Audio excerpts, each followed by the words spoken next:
สบายดีมื้อนี้จะมาสอนนะตัดกระโปรงเนาะเป็นชุดเดรสนะฮักแบบนี้ เดี๋ยวเรามาเบิ่งวิธีตัดกันเลย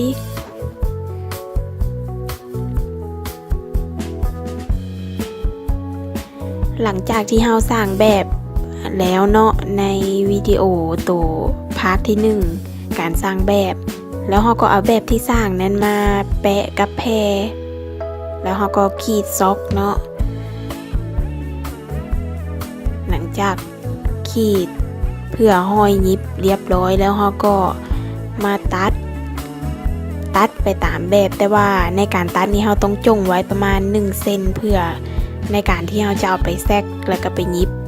ต้องเผื่อไว้หน่อยนึงตัวนี้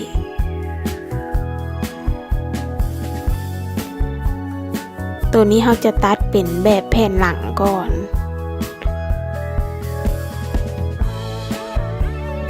หลังจากที่เราตัดแล้วเราก็จะมาเอามุดออกเอาแบบออกแต่ว่าเราจะยังปักมุดไว้ตามรอยที่เราขีดเพื่อว่าจะได้ปีนไปทางหลังและใส่แบบไปเต็มทางหลังอีกเนาะเราก็ปีนกลับมาแล้วก็ใส่แบบตัวเก่ามาแปะแล้วก็ขีดซอกไปตามแบบ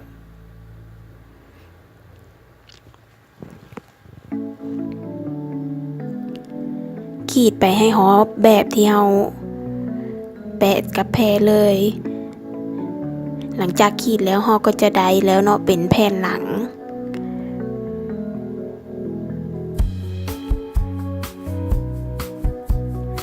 ต่อมาเราก็จะเอาแบบมาตัดเอาคอทั้งหลังออกตัดคอหลังออกจะเหลือเป็นคอหน้าแล้วเราก็จะมายิบแผ่นหน้าเนาะตัวนี้มาตัดเป็นแผ่นหน้าเราก็เฮ็ดคือกันกับแผ่นหลังเอาไปแปะกับแพรแล้วก็ขีดแต้มซอกไปก่อนเนาะแล้วก็ตัด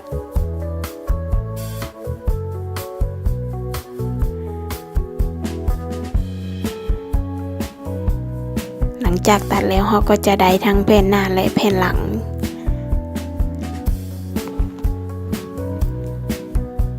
ต่อมาเราก็จะมาตัด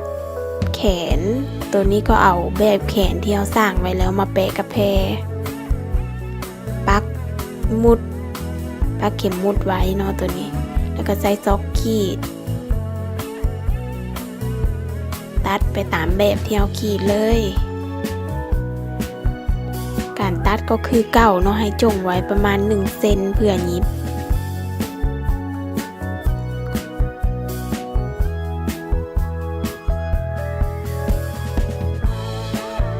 ให้ตัด2อันคือกันตัวนี้มี2แขนเนาะ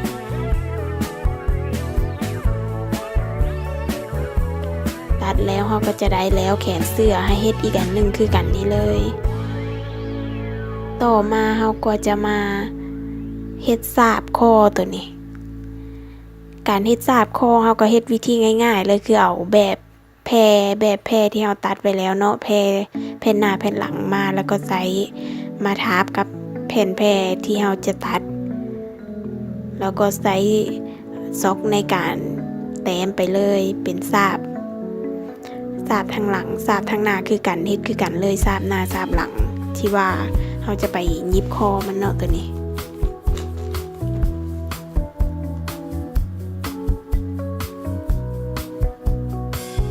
เมื่อเราขีดเ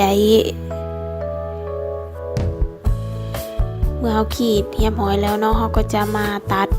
ไปตามรอยที่เราขีดเลย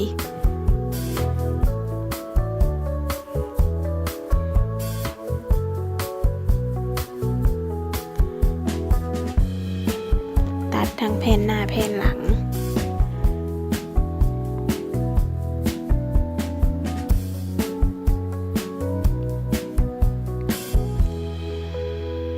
นี้เราก็จะได้แล้วเป็นสาบข้อหน้าและข้อหลัง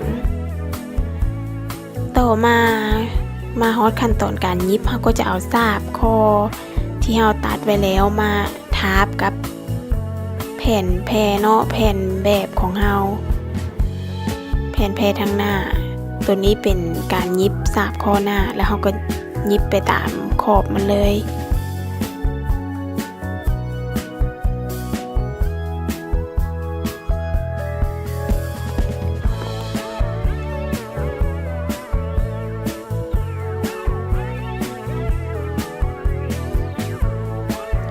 เมื่อเฮายิบได้แล้วเฮาก็จะมาพับลงแบบนี้พับแบบนี้แล้วก็เอาไปรีดเนาะเอาไปรีดให้มันเรียบเพื่อว่าเฮาจะได้มายิบต่อกับผืนตัวนี้หลังจากเฮาไปรีดมาแล้วมันก็จะเรียบประมาณนี้แผ่นหลังก็ให้เฮ็ดคือกันแบบนี้แล้วเฮาก็จะมายิบรัดเมื่อเฮายิบเก็บรายละเอียดคอแล้วเฮาก็จะเอาแผ่นหน้าและแผ่นหลังมาใส่กันเนาะมายิบต่อกันเป็นการยิบบ่าไหล่ก่อนแล้วก็ยิบพร้อมผืนมัน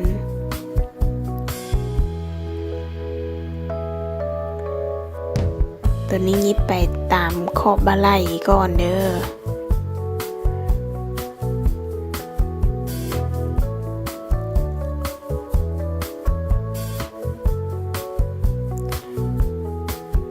ยิบบ่าไหล่แล้วเราก็จะมายิบทางข้างผืนกระโปรงของเรา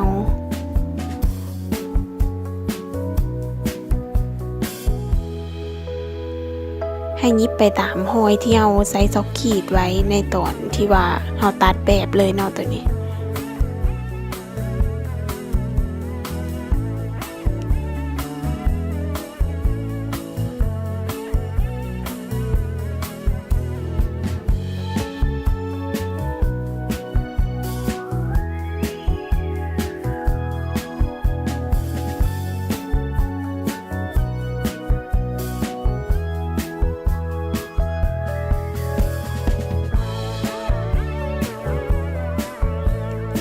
เมื่อยิบได้แล้วเราก็จะมาปีนกลับคืน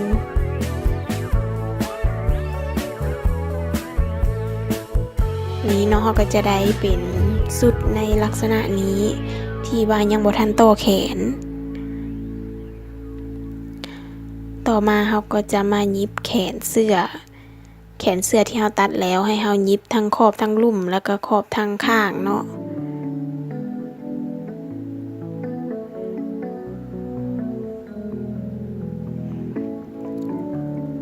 เมื่อยิบแล้วเราก็จะเอามาต่อกับผืนตัวนี้ให้ต่อทางลุ่มของวงแขนขึ้นมาก็ได้แล้วแต่ถนัดหรือว่าจะต่อทางถึงบ่าไหล่แล้วปักเข็มมุดลงมาก็ได้ตัวนี้จะต่อทางไตวงแขนก่อนเราก็เอามาแปะให้ที่ว่าห้อยยิบให้มันซึ่งกันเนาะ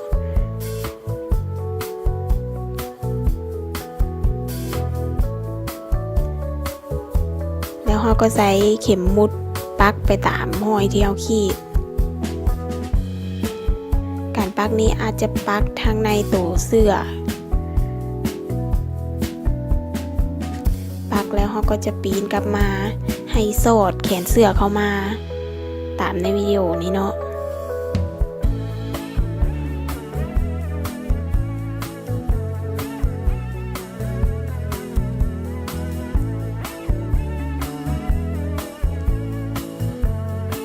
แล้วเราก็ใส่เข็มมุดปักไปให้ฮอบวงแขนพอฮอบแล้วเราก็จะเอาไปยิบเนาะตัวนี้ปีนให้เบิ่งมันก็จะเป็นลักษณะแบบนี้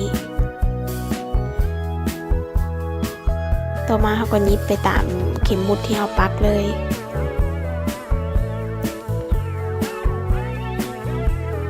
นี่ก็เป็นการเข้าแขนเสื้อแล้วเนาะตัวนี้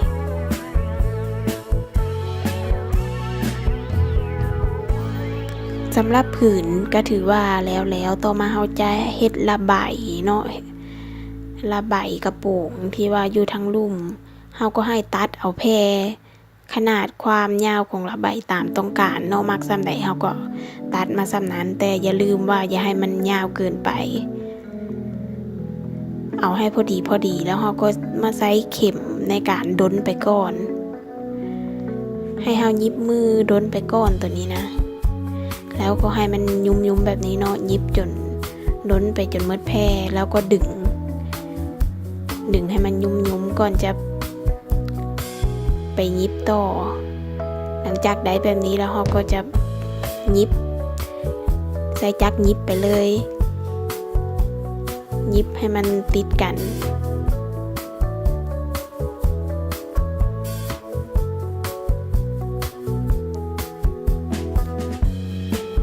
นี่เนาะเมื่อเฮายิบแล้วเฮาก็จะเอามายิบต่อใส่ใน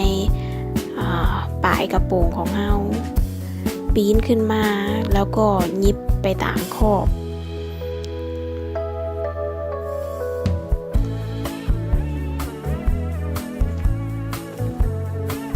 ให้ยิบไปตามห้อยที่เฮายิบตัวนั้นนี้หลังจากยิบแล้วก็จะได้ในลักษณะนี้เนาะนี่ก็ถือว่าแล้วสำหรับการต่อทรายกระโปรงเข้ากับพื้นกระโปรง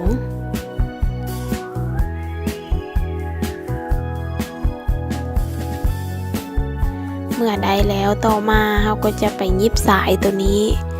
ไปยิบสายมาแบบนี้เนาะความยาวเอาตามที่มักตัวนี้ยิบให้มันฮอบแอวแล้วเราจะมายิบต่อใส่ข้างของผืนสุดกระโปรงของเราจะบ่ยิบใส่เมิดเนาะยิบเฉพาะทางข้างเพื่อยึดเสือกไว้เฉยๆ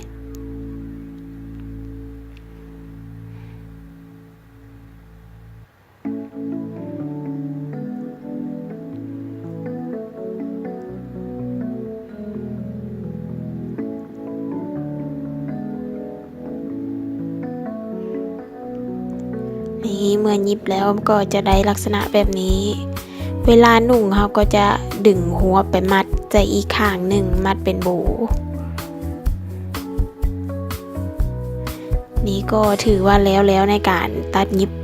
สุดกระโปรงแบบนี้เมื่อสำเร็จแล้วเขาก็จะได้ประมาณนี้เนาะกระโปรงนะถ้าไผมักก็ลองเอาไปยิบลองเอาไปเฮียนตัดเบิ่งเนาะมันก็บ่ได้ยากเกินไปเป็นการตัดยิบแบบง่ายๆตัวนี้นะบ่ยากเกินไปเนาะบ่ได้ซับซ้อนปานใด